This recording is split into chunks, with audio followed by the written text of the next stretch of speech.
Hello and welcome everybody. Welcome to the Canis Major Incubator Video Deal Blog. Each week we look at a case study, deal opportunity, or a lesson learned about commercial real estate, commercial multifamily real estate investing in Texas. And this week we have a very special guest, Elizabeth Luna, who is one of our acquisition specialists, is going to be walking us through a deal that was evaluated down in San Antonio. So Elizabeth, are you on? Yes, sir, I'm here. Well, I'm going to turn over the mic to you and tell us about your deal, Elizabeth.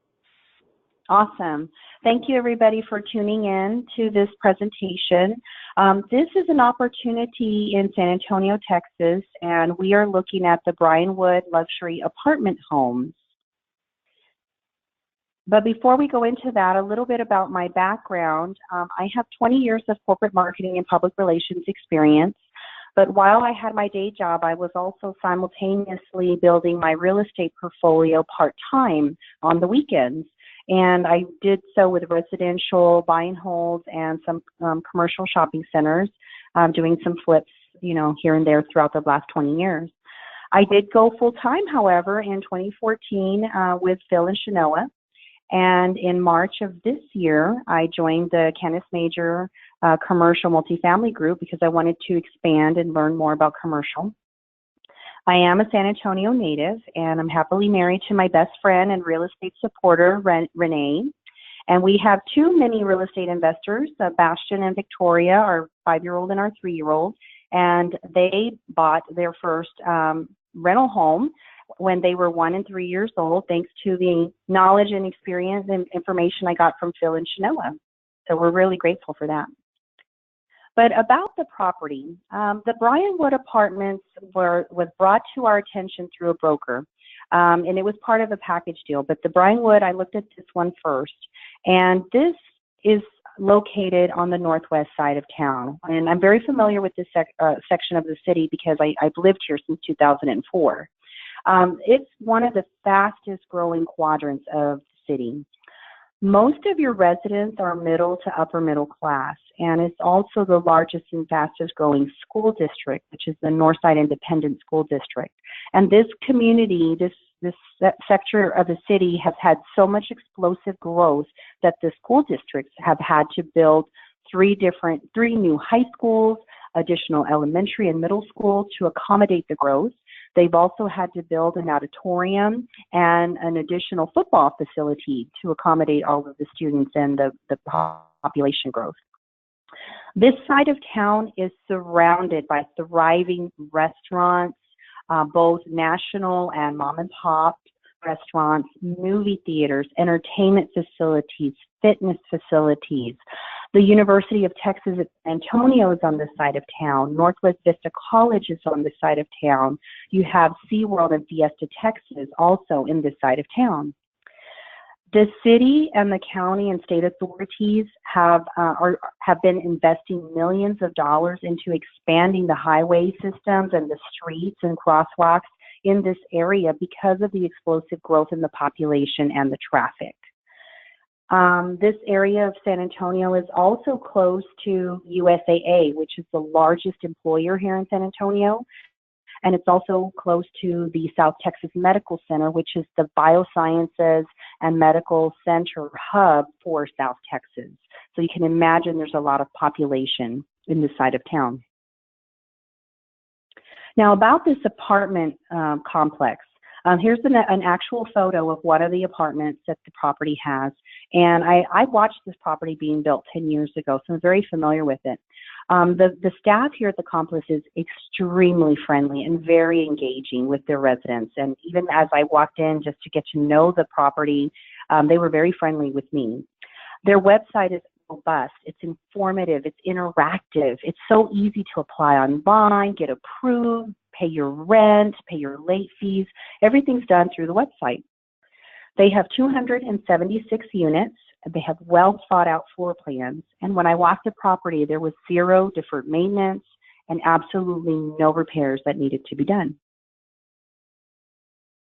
Their floor plan and their offerings. They have 2 floor plan offerings in the 1-bedroom and 2-bedroom options, and only 1 option available in their 3-bedroom, 2-bath apartment. Their prices range from $708 to $1,255 $165 per month for the larger footprint. They are 97.8% occupied with a 99.6% lease rate. And when I did the site visit, they only had 2 units available. So as you can imagine, on this side of town where there's explosive growth, you have a lot of population, they have no need to offer concessions or promotions because they have no problem getting their apartment rented. So the analysis. So when we looked at the numbers, we got these figures based on some of the information we got from the brokers, but some of it is based on some analysis assumptions that we had to do. But the sales price for this particular complex was in the $28 million range with a 5% cap rate.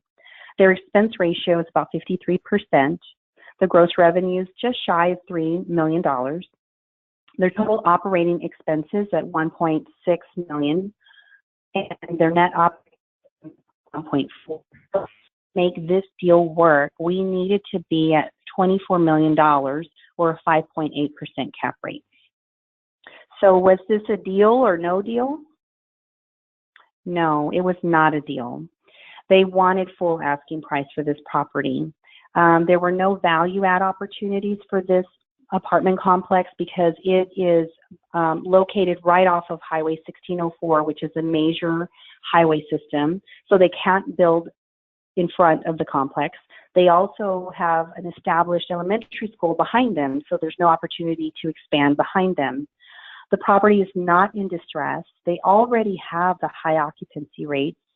They are offering a low cap rate, and the rents are in line with the competition, so there's no room for increase in the near future.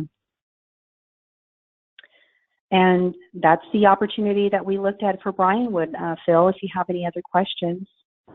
Well, and, you know, obviously you got a deal brought to you by a broker, and so it's a lead, right? And we never know once we get a lead, good deal, bad deal. So you're looking for opportunities. Was there distress? Apparently not from the seller. They wanted full price. Was there an opportunity for some forced appreciation? Were the rents under market value? No. Could you add on to it? No. You know, was the property distressed? Was there deferred maintenance? No. Was there low occupancy?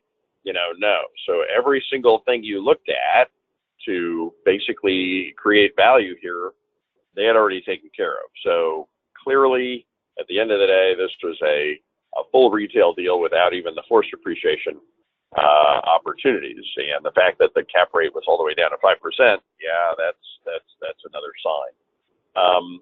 Obviously, when you look at a lead, most of the time, that's what a lead is. It's just a possible opportunity.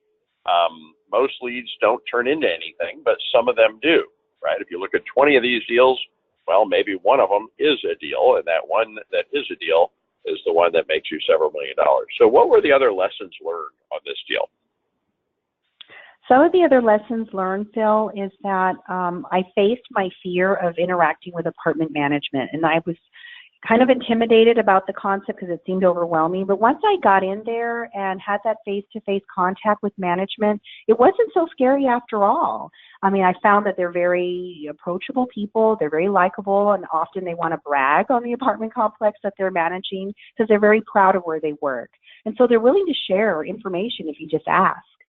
I also made it a point to gather intel on the competition, and it wasn't so difficult. It was just very time consuming. And so some of the examples of what I did is I drove around the neighborhood, that section of the city, and I found apartments that were of like kind and quality. And I actually went on to the properties. I went to talk to their leasing officers. I looked at their model homes. I looked at how much their rents were. I went online to check what their rents were being advertised or promoted at that particular time, so I can get a full picture about what the competition was doing. And I learned that it was pretty much mine. Okay. And I think that's really interesting for people that are just learning about commercial multifamily. Obviously, had this thing progressed and you guys had gotten this thing under contract, there would have been a lot more due diligence done on this property, inspecting every unit, et cetera. But even just when you're evaluating the lead and the opportunity, you're still driving the comps and still seeing how this thing compares to the other properties. This is just kind of level one due diligence. All right, we'll keep going. Yes, sir.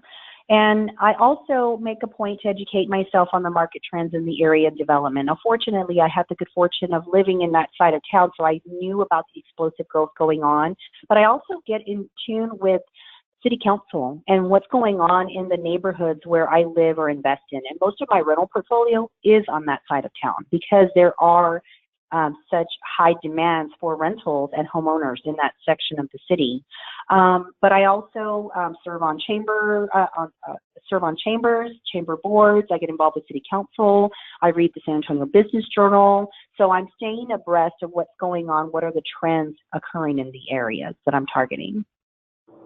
And Elizabeth, I just wanted to comment on that. Thank you for that. I think this is one of the key competitive advantages of the Canis Major Incubator. We have a network of acquisition specialists across the state of Texas. Elizabeth is one of them that are plugged into the communities that we are investing in. I tell everybody, if you're going to invest in something, you better first understand it.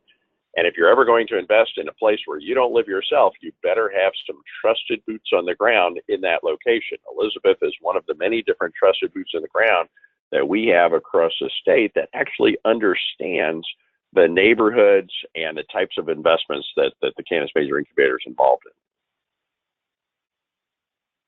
And then lastly, conducting site visits of the property is definitely more fun when you bring someone along because it is a lot of work, it takes a lot of time, and when you have someone with you, it makes it more enjoyable. And in this case, I had my fellow acquisition specialist, Tamberly, come and join me in San Antonio, and we did it together. We knocked it out. We had lunch and had a great time, and we learned together.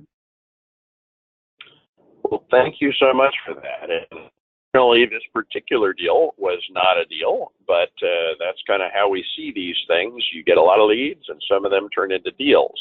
And if you do a lot of marketing and keep looking at a lot of deals and a lot of networking and keep looking at a lot of deals, some of them pay off. And the ones that do pay off make lots and lots of money. So thank you so much, Elizabeth, for presenting this very interesting case study. Each week, again, we at the Canis Major Incubator do another case study example or a lesson learned in investing in commercial multifamily real estate. So thank you all, and we'll see you on the next video blog.